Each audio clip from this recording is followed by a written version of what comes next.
Peace, peace, peace. Welcome to another episode of Wise the Dome TV. Today, I have a very special guest, man. We've been working on this one for a while. It's my brother, man. He's a organizer, a great thinker, 5%er. He's an author. He's some of everything, man. He wears many hats. Peace to the God, Royal Star, Allah. Peace to the God, Rakim Shabazz. How you What doing? is up, son of man? Yeah, we finally made it happen, God. We finally made it happen, man. It's a pleasure to have you on, bro. For sure, for sure. It's an honor to be here. It's an honor to be in a lineup that is prestigious because Mm. you've been putting in work and you've been putting brand names. If you happen to be in the underground, you've been putting in work. So it's an honor to be here. It's an honor to have you, my brother. So let's get from the let's go from the beginning, man. Everybody's first time here. I like to ask them, uh, what sparked you to get knowledge of self and get on your path of self-realization? All right, so I thought about this and I know I need to set it up with context, Hmm. okay? Because my family was one of the few who could see opportunity in a place called Alieska, Hmm.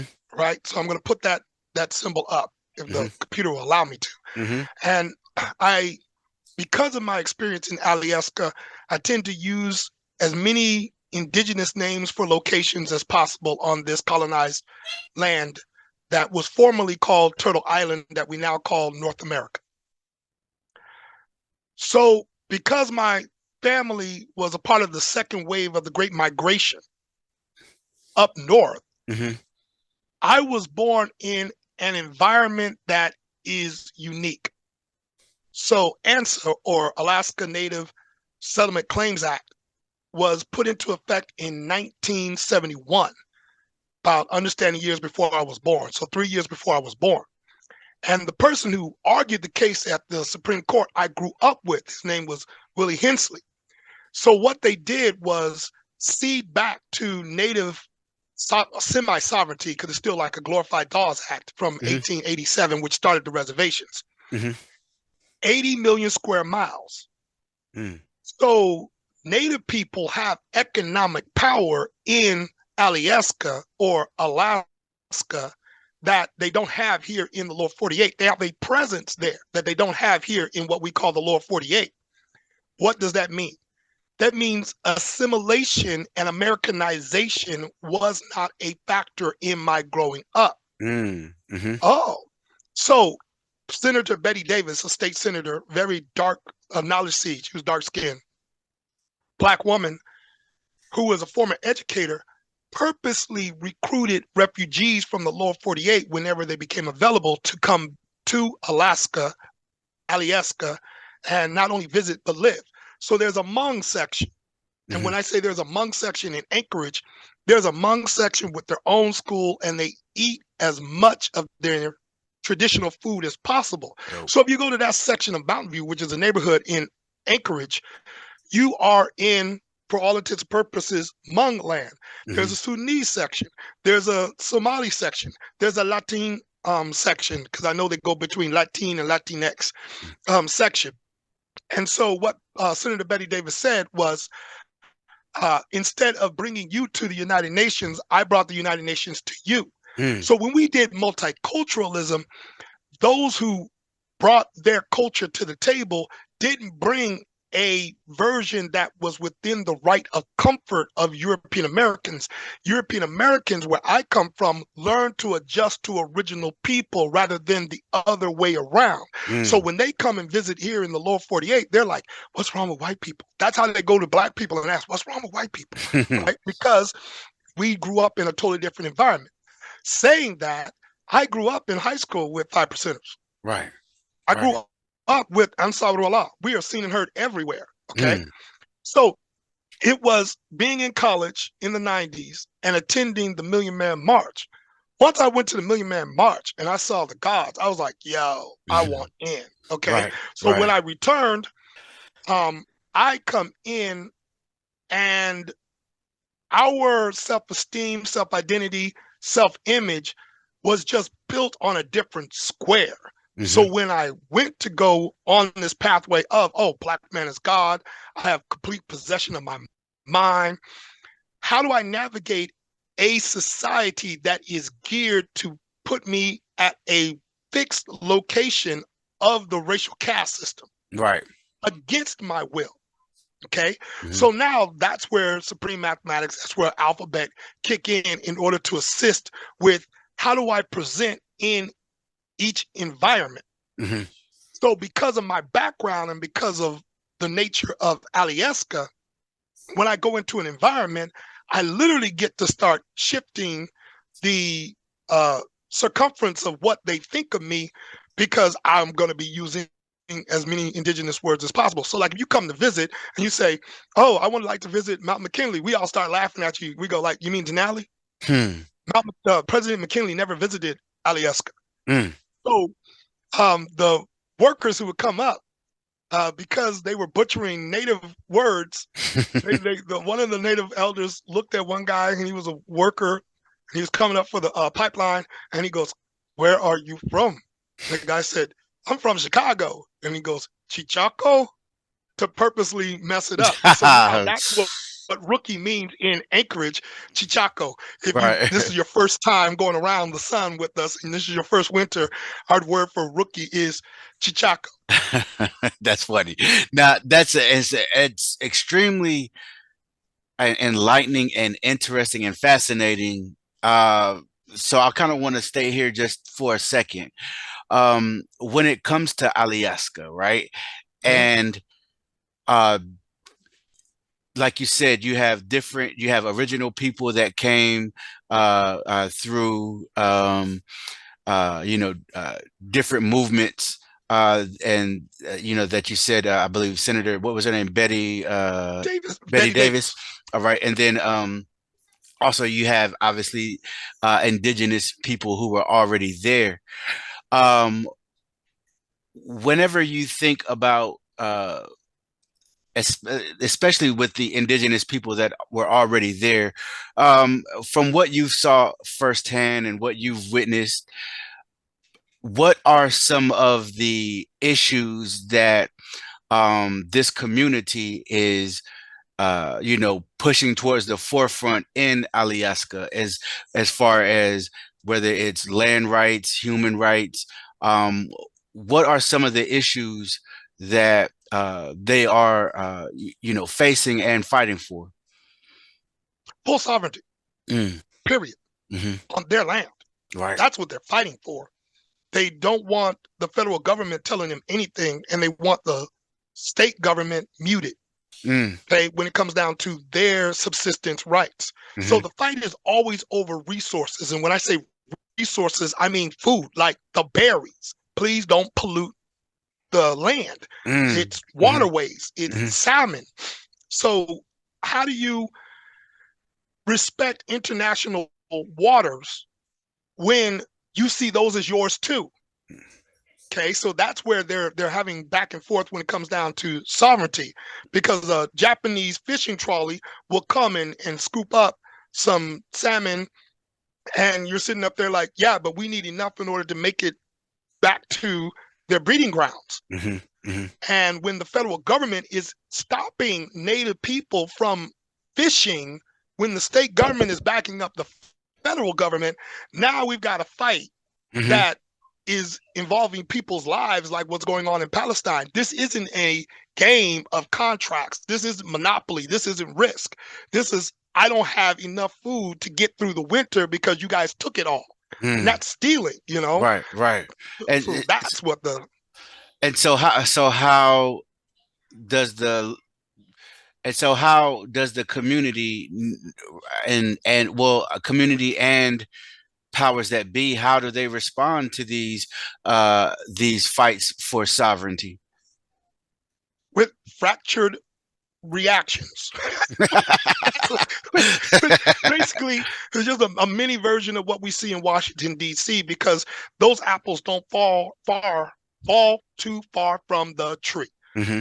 They only got one book of mathematics, God. So they're Mm. going to keep doing the same thing everywhere we go, and then we keep acting brand new like we haven't seen the script before. We Right. have seen the script. So when we start acting like our intelligent wrestling fans Right, right, right, right.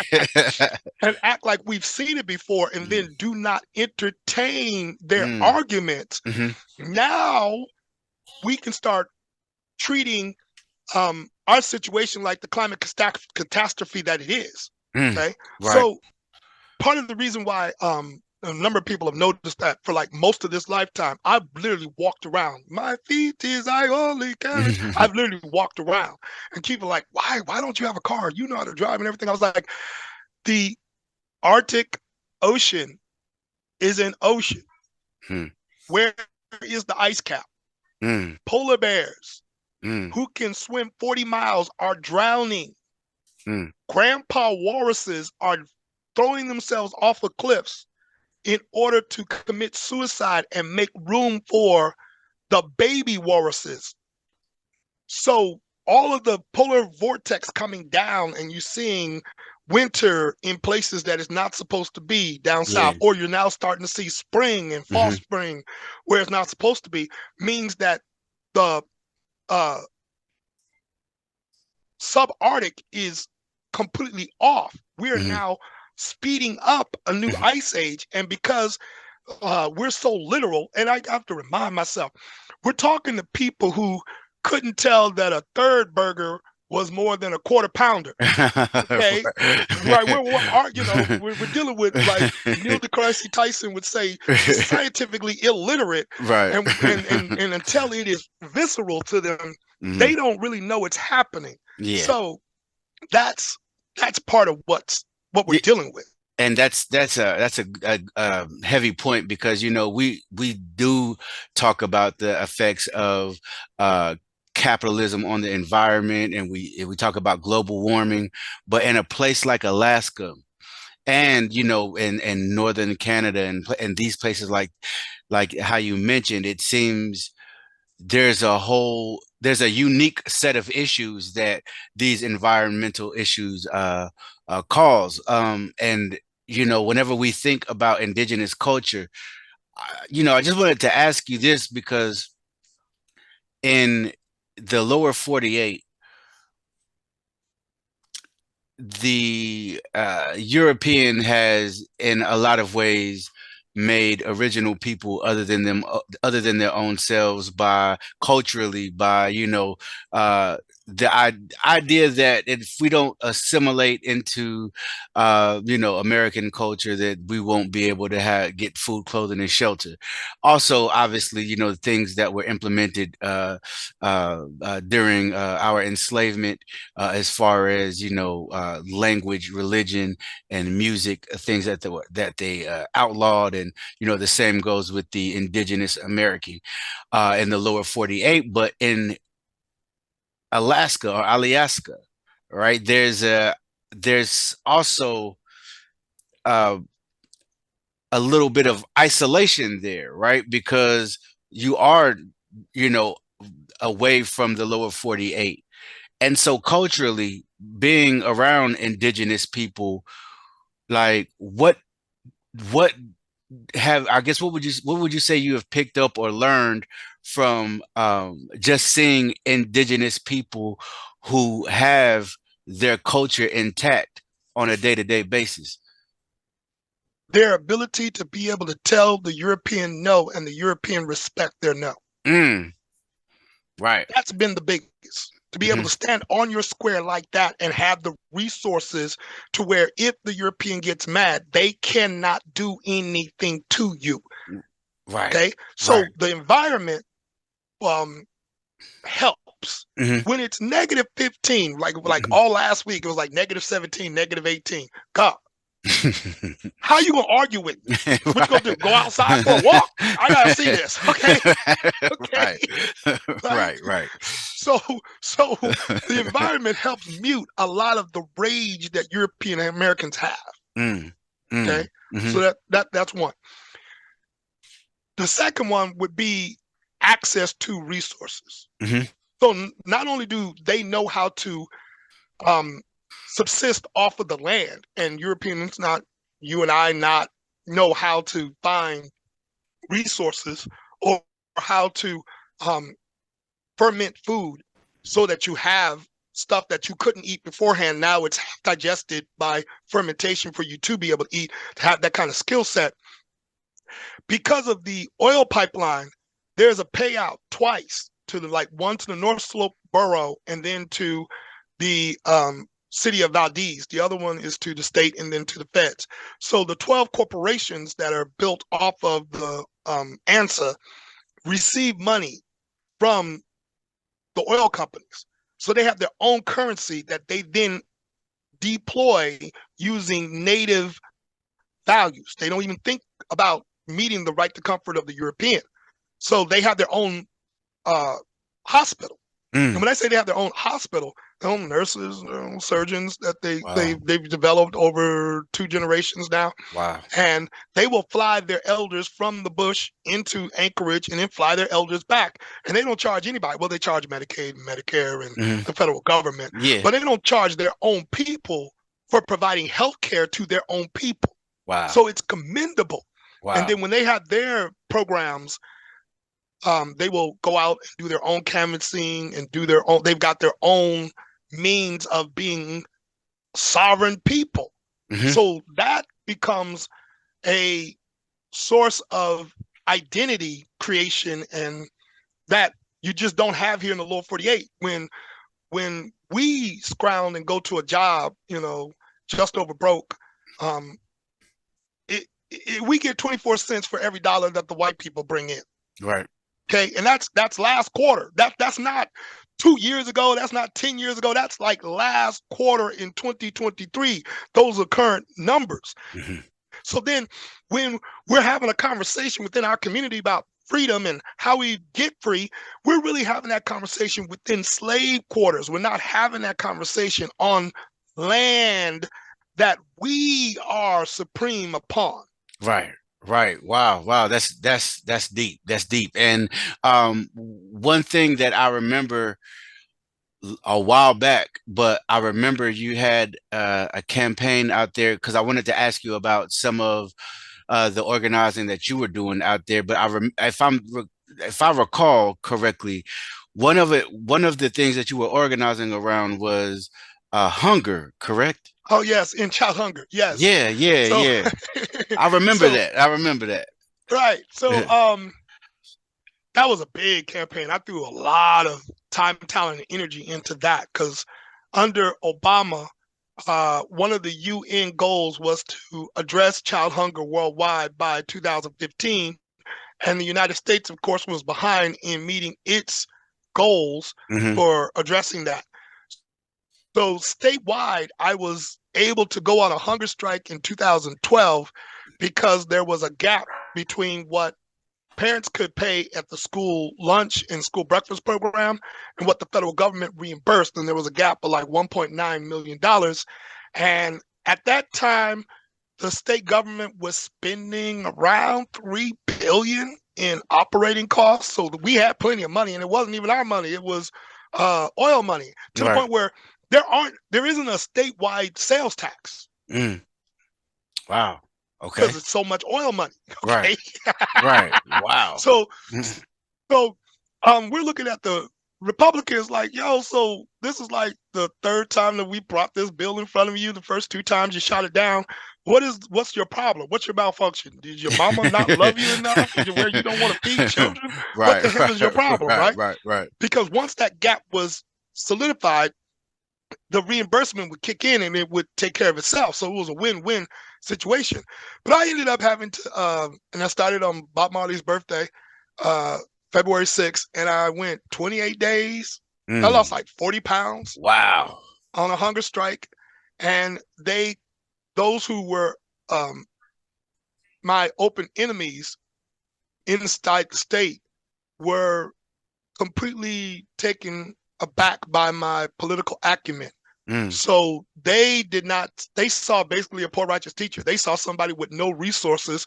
So when I was able to start enrolling people in the hunger strike and asking them to go to 1 meal a day while I was doing an absolute fast, when I found Sikhs who took me into their house in order to teach me how to fast and to go to chambers me and sit next to me in all white in lotus position. It was beautiful television. Wow. When Wow. we had two protests, I'm thinking now, we had 2 days of protest where I had people out in the cold protesting, because this was February, out in the cold protesting in Juneau, Anchorage, and Fairbanks, the 3 largest cities, at the same time. Wow. So you got 3 news uh, programs that are Mhm. covering in those 3 cities twice, Right. Right. along with phone banking kicking in and letters.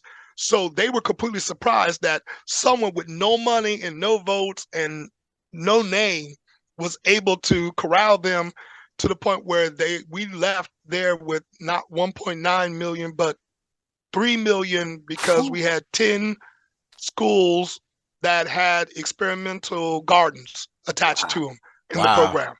Well, So that's amazing. That's amazing, God. And I remember that, just that time, and you're always organizing or having your hand in something, and just I just wanted to commend you and salute you for that. You know what I mean? Because it's one thing to obviously talk the talk, but you talk the talk and walk the walk. So again, you know what I mean? Yeah, yeah, definitely appreciate it, God. thank you very much, son of man. No doubt, no doubt. I wanted to. All right, so we're kind of going uh go in a different direction here for a second. Okay. I was watching a recent podcast, and the discussion touched up on Taylor Swift's portrayal as the girl next door, and it highlighted the troubling perception that Black women are often viewed as less innocent and less human. This underscores the enduring societal hierarchy where whiteness is considered the norm. What are your thoughts on this idea of whiteness as the standard, requiring others to actively fight for the recognition of their humanity, especially being someone uh, who was born in Alaska around indigenous original people, um, who, like you said earlier, they talk to they talk to him different. You know what I'm saying? But like, so what's your idea of that? Because I think it may be a little bit different than somebody who may have um, grown up in the lower 48 states. But your idea of whiteness as the standard, you know what I mean? And everybody else having to fight for the recognition of their humanity. All right. So one, yeah, these are big questions. Um, there has to be a healing journey that original people choose to go on where we decenter whiteness, Hmm. meaning that Europeans become one of the human families. They don't become the definition of what a human is. Hmm. The very first thing we end up having to accept is that colonization was not civilization. Right. But we'll walk around as if that's true, just like we're walking around as if Mr. Biden isn't a psychopath. How Right. that man is able to go to sleep right now Right. with what's going on in Genocide Gaza Joe, is man. absolutely amazing, right? And then has the Mhm. nerve enough to show up at a black church Right. where people were murdered. You Right. are bold, Right. Right. right? Right. You're Right. bold, all right? So, I mean, in the black community, we say emancipate yourself from mental slavery. In indigenous communities, they say decolonize. In European American communities, we say deconstruct, Hmm. because the colonizer can't decolonize. That is your culture. Mm. Okay. Hmm. That is your culture. Hmm. Right. And so the very first thing that I tend to do is try my best to control language. That's why I say European American. And that's when they say, wait a minute, huh? No, I'm just white. No, you're European American, because if I call you white, now we're talking in the terms of the racial caste system, Yeah. Yeah. Yeah. right? And Hmm. then everything that comes along with that. Okay. The second thing that we end up doing is allowing European Americans to feel racial stress. Hmm. I will allow you to know that, one, you are not going to kill me. Right. That becomes the number one Right. situation. Okay, Right. because they have that threat of violence. So when they Mhm. find out, because that's one of the things that going to the Million Man March kind of like got out of me. Look, you're not gonna kill me. Right. As soon as you start talking to them as if they have to show up, now they're in the defensive mode, and then I get to go and say, here are 15 characteristics of white supremacy culture and play them out. And they are practiced at the corporate level all the time. So your definition of business, your definition of civilization, here are your 15 components. These are your cultural traits. They're like, no, no, everybody does it. Under duress, sir, Hmm. under duress. Mm-hmm. Okay. Right. I don't practice individualism because it's true. I practice individualism because I got to survive you. Mm. So then when we start having a conversation of we are surviving you in your presence, that's when the white body person starts like having some internal situations going on within them. Third, I work from the idea of epigenetics. Mm-hmm. Okay. So the cherry blossom experiment, for those who do not know, you will not be disappointed if you Google the cherry blossom experiment, because the whole purpose of that experiment is to determine if a experience in one lifetime is imprinted into the DNA in order to be transferred to children in a totally different lifetime, which goes on to say that individualism is a lie. Okay. Mm. Right. So with that pushback, now there's space for them to now say, okay, so what, who are you? Oh, you don't want me to start having that conversation. I Mm-hmm. am the original man. You come from me. There's something called dominant genes and recessive genes, and you're a walking set of recessive genes. Right. And now, Mm-hmm. what? Right. Huh? Right. Right. Yeah, and you know that's the idea of decolonization, right? When we think of decolonization, many think that it's just about decolonizing the land, which obviously it's that too, but it's decolonizing the culture, decolonizing your language, decolonize everything has to be decolonized. And so whenever, because obviously a lot of we some people fail to realize how deep the colonial mentality uh, has been imprinted on us as victims of colonialism, and even some theories about us obviously being an internal colony, a colonized colony within a colony, right? And so um Space. right, right. And so whenever you think of decolonization, how vast do you see the effort of or the movement of, all right, let me rephrase it. When it comes to decolonization, Uh-huh. how multifaceted is the idea of decolonization for it to truly be effective? Well, healing journeys are going to happen over and over again. Hmm. All right.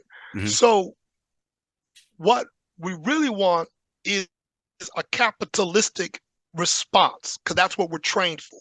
Hmm. So most people know how to make the best choice of the choices that are given to them. That's capitalism. Hmm. They don't know how to create a choice. Right. Okay.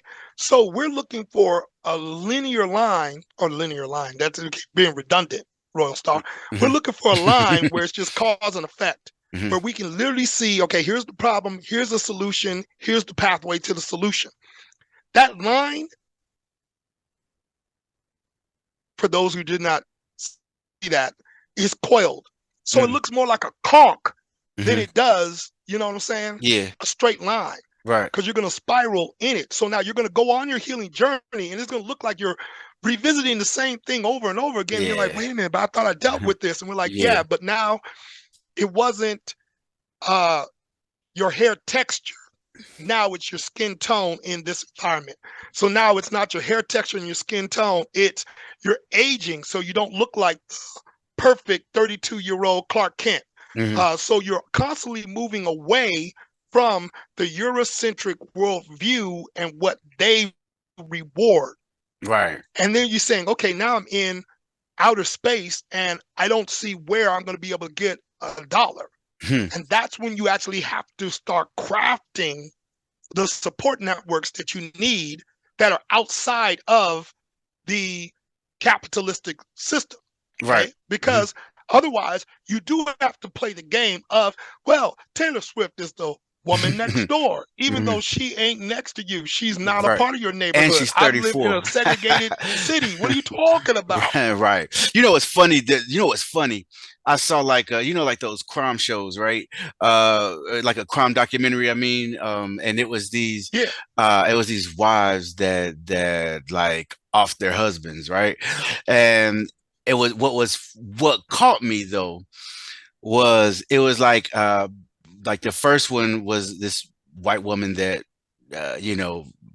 off their husband and ended up, going to jail for it a few years later after they, mounted evidence on her. But what the the commentator was saying, uh, like, if you look at her, she looks just like the woman next door. Like, this is not what a killer looks like. And I'm thinking, to who, right? Correct. Because when we when we think about uh our enslavement and everything post enslavement that has been to the detriment of original people, this idea that white women weren't involved with that is silly and asinine. You know Right. what I mean? You know what I Casual mean? Killing Act of 1669. Mm, Casual Killing Act of 1669, borrowed from the English. mhm. And it was because you have all these, forgive my terminology because of Bob Marley, half breed Pekingese running around, and the white women are murdering our ancestors Mm, at 3 and 4 years old by boiling hot water, mm, by figuring out creative ways to destroy the black body, and then being given another slave child as if they hadn't killed and murdered the previous child. And that's written into the law as if nothing happened. And you're sitting up there like, these people are not sane. right, right, Okay. right, right, right. That's and what was the name of that act again? Because I'm going to look that up The later. Casual Killing Act of 1669. I believe it get codified into Virginia law in 1699 Mm, because we because the United States, the British colonists um, tap into the transatlantic slave trade in 1696. mhm, Before then, they were taking everything up from the Caribbean. In 1696, they actually put ships on the mhm. water to go and participate fully themselves. Right, right. Indeed, indeed. I'm definitely going to do the knowledge to that. One thing that, man, me and you both have a strong love and appreciation for Rastafarianism. Um, and we both have a love and appreciation for reggae music. And so, with that said, Here we go. what are your thoughts on the upcoming Bob Marley movie, which seems to portray him as this, one love hippie type, rather than capturing the essence of his radical Rasta beliefs and serious political engagement? How do you feel about Hollywood consistently sidelining the authentic and profound political aspects of our heroes in favor for a more commercially appealing narrative? Oh my goodness. Okay, so because of my historical bent, my family does not watch historical movies with me. I think the Mhm. last movie was Red Tails, right? Yeah, yeah, And I'm watching Red Tails with them, and they're playing basketball. And I'm like, this is World War II. And my family looking at me like, yeah. I was like, we played baseball in World War II. We Facts. played basketball in Vietnam. Yeah, And yeah. they're like, yo, dude, it's a movie. I was like, get it right, okay? Right, right, right, Right. So right. I remember when I was small watching Gandhi with Ben Kingsley, Mhm. and I watched that movie. It was 3 hours, 3.5 hours, like Lawrence of Arabia. It was super long. And at no time would you have known that the British had wholesale murdered from 1880 to 1920 150 million Indians Mm, from wow. India. Right, right. Okay. So To me, They just the left exact that same. out, huh? Correct. It was nowhere to be found. You're like, okay, I get it that they're colonials, but the idea that Gandhi's strategies are because he's dealing with psychopaths. Okay, Right. we're not. So that's part of it. Is like, how do you tell the Bob Marley story without the independence movement driven by Rastafari? So if Hmm. he's born in 45 and the city of Jamaica doesn't get free from the crown until 61, that's most of his childhood. Hmm. How do you now communicate how British people were envisioned within the black mind, Hmm. Right. okay, in a way that the British people can understand in order to keep accepting these one love platitudes from Bob Marley when none of these songs are platitudes. He's doing hoodoo on stage, but you don't know he's doing hoodoo on stage, Right. okay? Right. Right? Now, if you know hoodoo, then you're sitting up there, oh man, okay, get it, right? Hmm. Holy Ghost dance and everything. I mean, he's Hmm. literally doing church on stage, Hmm. okay? So the idea that get up, stand up is against the Vatican. And they're Right. like, wait a minute, huh? No, it's just against, Christianity and evangelical Christianity hurts me too. Okay. The idea that he thought that Malcolm X was a lot more, Bob Marley thought that Malcolm X was a lot more cogent and intelligent and wise than Dr. King, because he's sitting up there, why are you letting the people beat on you? Hmm. Right? Hmm. The idea that for all intents and purposes, Bob probably shot that sheriff. And we just Right. don't have, I mean, they are walking around like, no, I thought it was just a song. He was being creative. No, every song has a story to it. Okay. Facts. He was a Facts. Browning. So when he does this morning I woke up in a curfew, that was because Oh yeah, burning they and looting. burning and looting, right? Hmm. That was literally because he's in bed with Rita, and they burnt. The cops come in through the door, and the only reason why they don't get murked right then and there is because they see that Bob is half white, Mm. and he knows that. Hmm. Okay, Hmm. so he's got this complex going on between Chris Blackwell is going to put me to the forward because I'm palatable to white people, but I don't want to be in front of white people. I want to be in front of black audiences. So now, how do you deal with that tension? Hmm. How do you show Chris Blackwell breaking up the Wailers? Right. Right. Because of that, literally Right. because he can see Bob, but he can't see Peter. He can't see Bunny. Bunny didn't want to travel anyway. And I don't know how they're going to present Peter because Peter was saying bumbleclot almost every sentence. Facts. Okay, Facts. right, Facts. right. So the British tabloids viewed Bob Marley as the wild man of reggae because he was having sex with all these white women. Hmm. So what do you do? What do you do? Because now you have all these white people who have bought into Bob like they bought into Nelson Mandela. And when Nelson Mandela slapped him down, they were shocked. Wait a minute, why are you talking to me like this? I've like sent you money and everything. I've given to you. You're in my heart and everything. And Nelson Mandela is sitting up there like, we have our own struggles, we have our own goals, we have our own vision, and we are not beholden to you.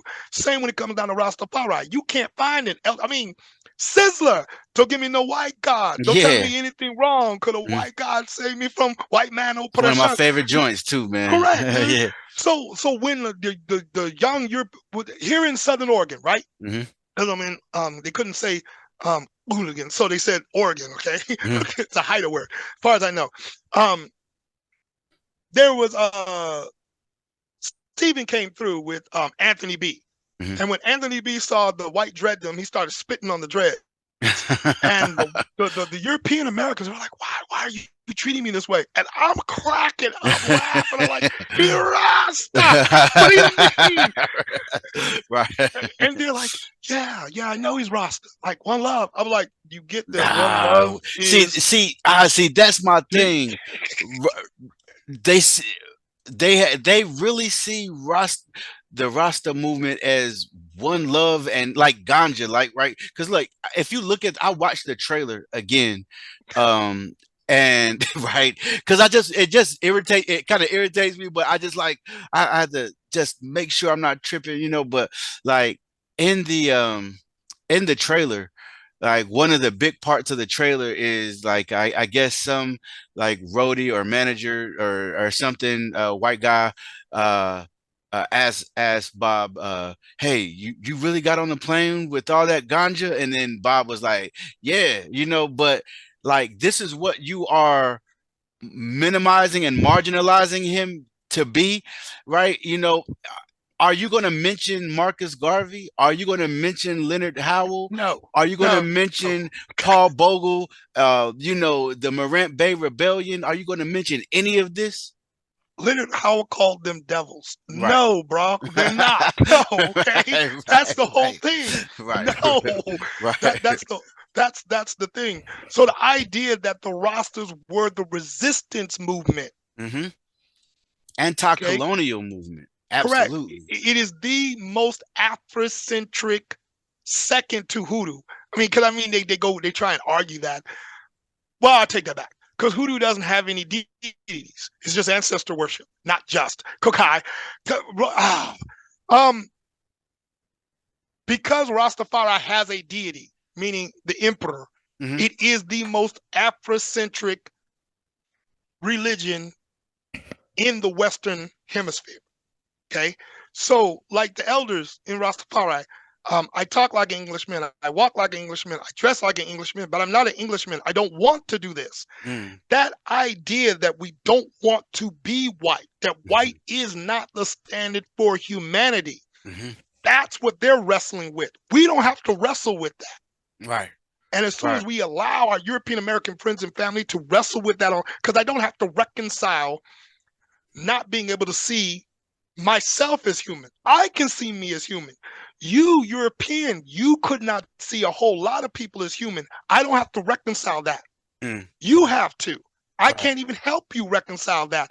What I got to do and manage is how much can you see me as human right now? And when the verdict is out, when I start questioning whether you can see me as human, now they start saying, well, you're being a reverse racist. How can I be a reverse racist when you're showing and proving to me daily with the current events of injustice that you cannot see people, not see, get it, Nazis, not see people as Bars. humans? Yeah, yeah, yeah. Absolutely, absolutely, man. Nah, that's real. Gaining knowledge of self and I'm asking this for a reason. I'll tell you why after we build on it. But All uh, right. gaining knowledge of self and elevating, your self-esteem is obviously an important endeavor for people that have been told that they are less than, right? However, recognizing your humanity, your divine nature, may not necessarily translate into tangible improvements in the people's material conditions. In the contemporary context, how significant do you find organizing for a common cause in addressing the challenges of our time and bringing about meaningful change? And the reason I ask this is because, like I said before, white hegemony is a system that runs the world. We're not going to be able to peace king our way out of it. Right. So, Emma DeBerry, Dabiri, um, did a book called "What White People Can Do Next." Okay. Um, they are Black Irish. And when I say Black Irish, meaning their mother is Jewish, I believe, and their father is Black, Okay. and they grew up in Ireland. So Wow. they had a view of the United States hmm after George Floyd that was kind of different in distance. I'm bringing that book up to talk about like their central thesis of looking at what worked was here in the United States of America was one, mutual aid.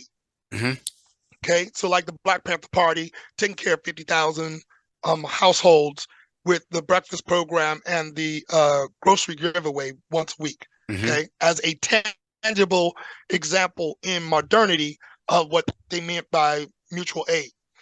The other part which drove the mutual aid, was the recognition that we were not physically protected, that we had to Mm. protect ourselves from blatant violence that was coming on a regular basis. Since Reconstruction was over. Correct. Hmm. Because from 1886 on, lynching became exclusively the black body. It wasn't Hmm. Italians, it wasn't Jewish people, it wasn't Mexicans. It was literally the black body. Right. So with those two things, integration kind of muted our um, focus Mm. of Hmm. those two things being necessary.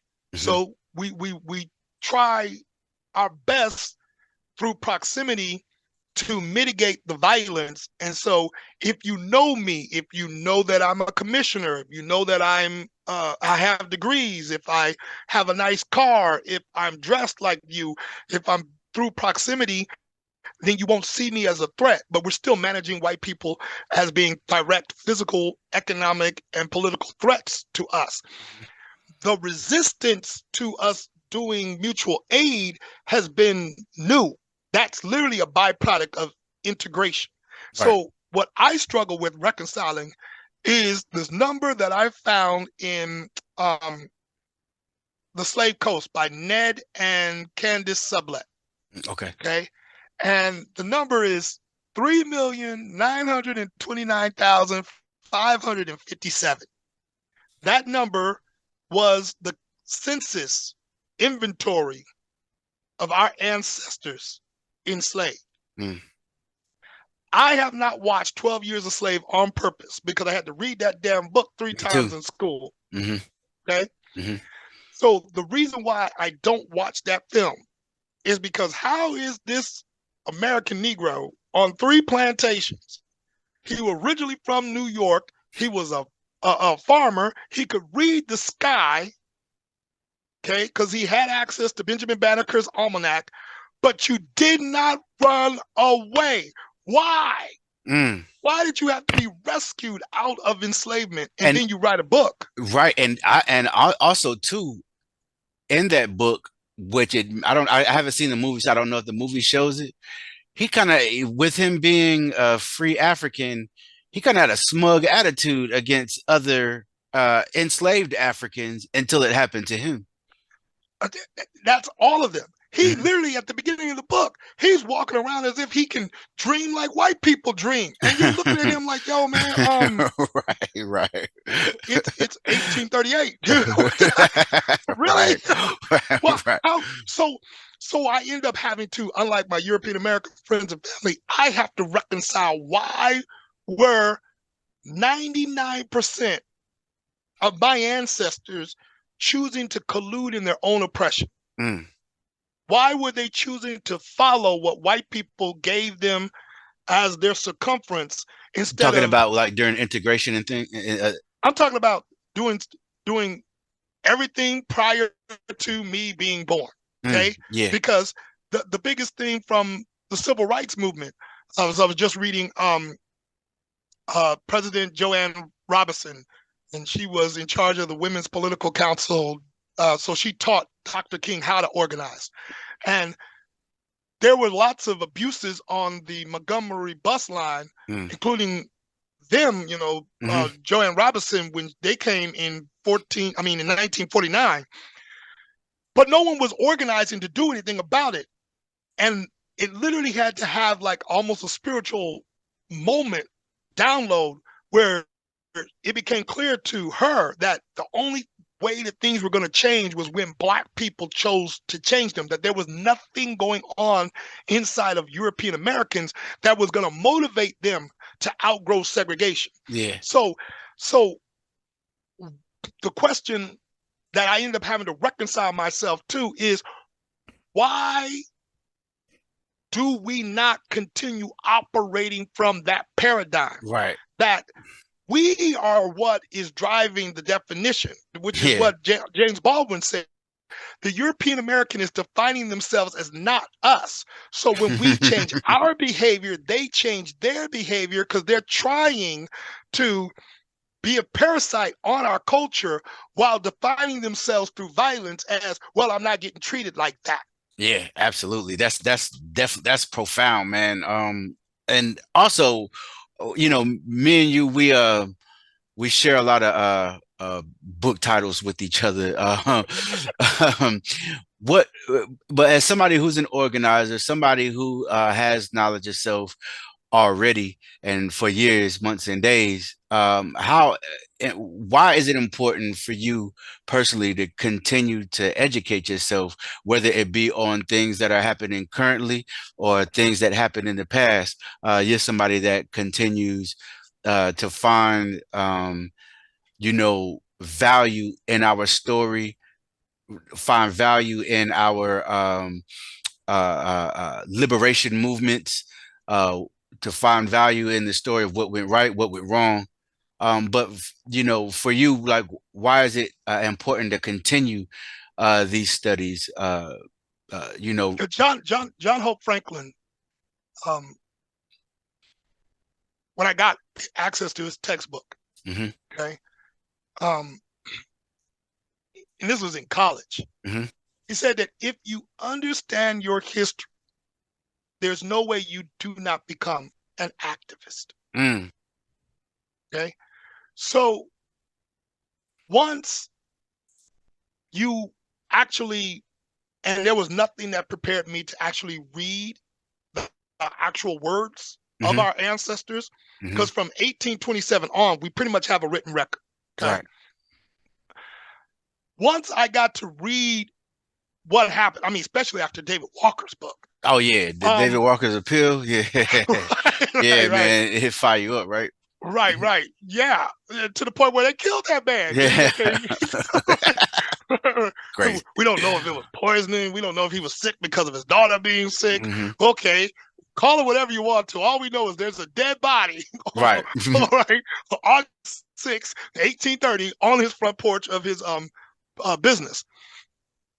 Once you get a breath of how much tenacity is in our DNA through epigenetics, it is hard to not bring that forward and to stand on a square that says, I can take all the heat.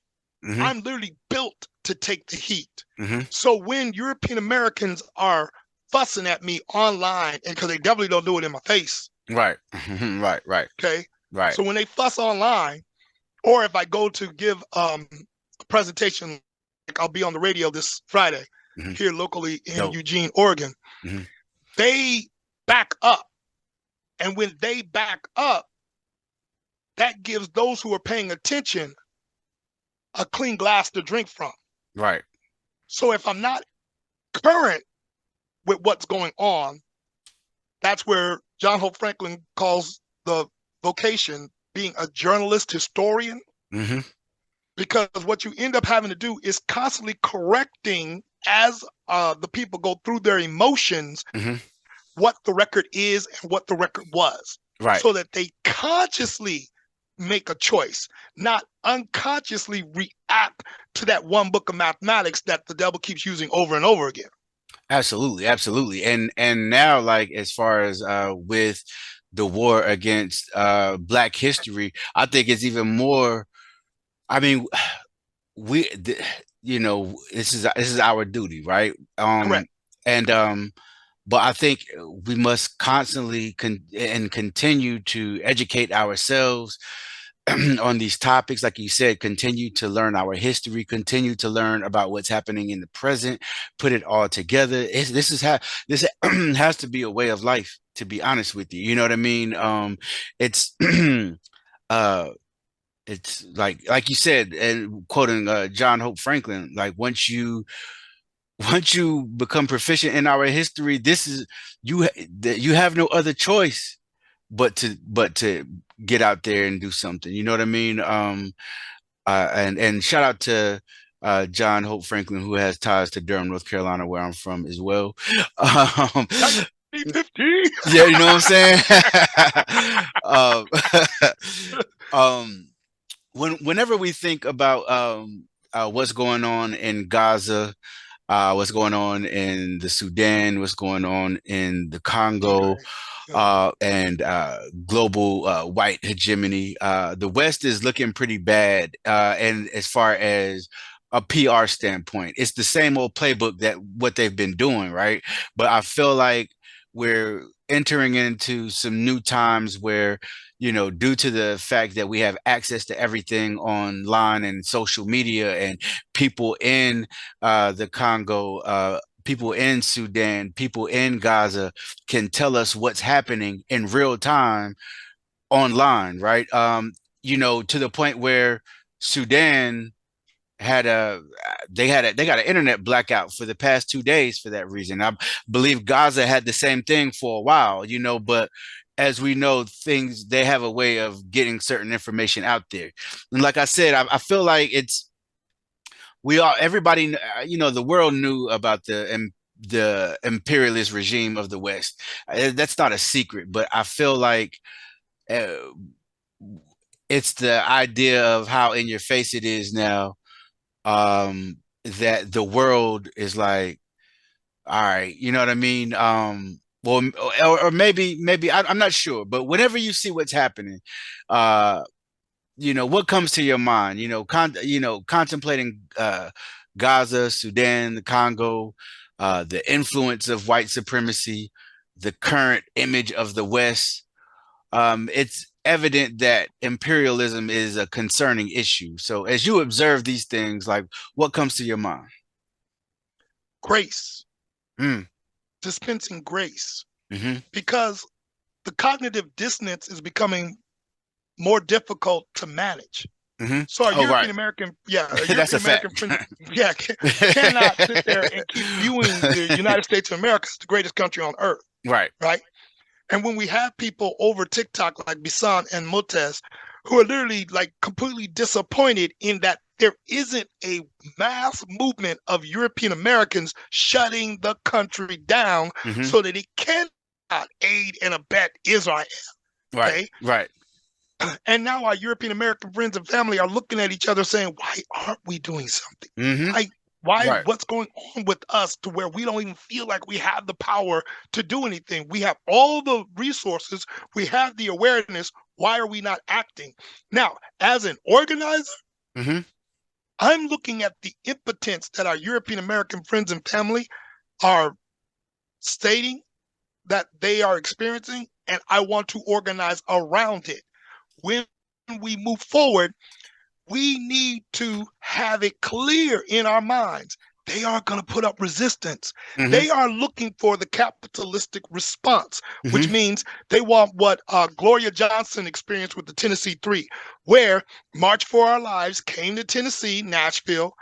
They already had people who could organize. They already had money for lawyers, and they got the parents to turn out. They did a sit-in. The legislatures didn't have to do anything. Mm-hmm. They came out, they did their bullhorn, and then because she survived the expulsion and Justin Jones, not Pearson, because Pearson's got the afro, Jones has got the ponytail. Mm-hmm. Jones gives her a hug and doesn't abandon her. Mm. Okay. So she could then say to the reporter, when the reporter asked, why do you think that you weren't expelled? You know what? I'm going to answer your question, Hmm. because she had to make that decision. Like, I'm going to answer your question. I think it's because I'm a middle-aged white woman. Hmm. Without all of that, by capitalism, she wouldn't have said a thing. She would have hid. She would Right. have kept quiet. Right. Okay. Because she doesn't feel like she has any power. As a white woman, she feels she's oppressed by white men. I don't understand, because the way my parents came up, my mother was very clear. I gave birth to you. I brought you in this world. I'll take you out. Facts. I don't understand how was it Al Green? Where's Hot grits. right from here on down since then? Why? Okay. So I'm not understanding how white women are who are raising their own oppressors. I Right. don't. I have Right. no idea. Right. That's a level of mind Mm-hmm. mental gymnastics that's beyond Jean Grey and Professor X level, dude. That's Simone Biles. Hasn't Right. reached that level of mental gymnastics to Right. where they feel that way. So, um, with the question of what it means to be American Mm-hmm. and how if you are quote unquote ethnic, you have a way out. But if you're European American, you don't. Mm. They are going to have to crash against that. Our job is to back up. Mm-hmm. And as we back up, create the mutual aid and begin preparing to protect ourselves from their meltdown. I call it meltdown 3.0 as they melt down, Mm-hmm. because when they have to deal with what it means to be white in their own subconscious, we don't need to be nowhere to be found. Right. Okay. Right, Asia, right. West That's Asia, we that's now that don't call sound Europe. safe. Right. Yeah. Not even, it's never been safe. It's never Facts. been safe. The Facts. most dangerous place for a black man to be, black woman to be, black child to be is in the imagination of a white person. Mm, mm. Whew. All right. So these two right here. Um, Oh, the books. yes, Beyond the Epiphany, I'm woke. Now what do I do? The Paradox of Guidance, Part Two. What inspired you to write these, and if how can people get a hold of these if they're Okay. interested? Right. So what inspired it was attending in 2019 Hmm. the Beloved Music Festival. Hmm. So there were four multi-ethnic femmes who had seen me in Southern Oregon, saw how I was talking, saw how I was moving, and they invited me to come in as an elder. It was the first time, and hold space inside of a BIPOC sanctuary.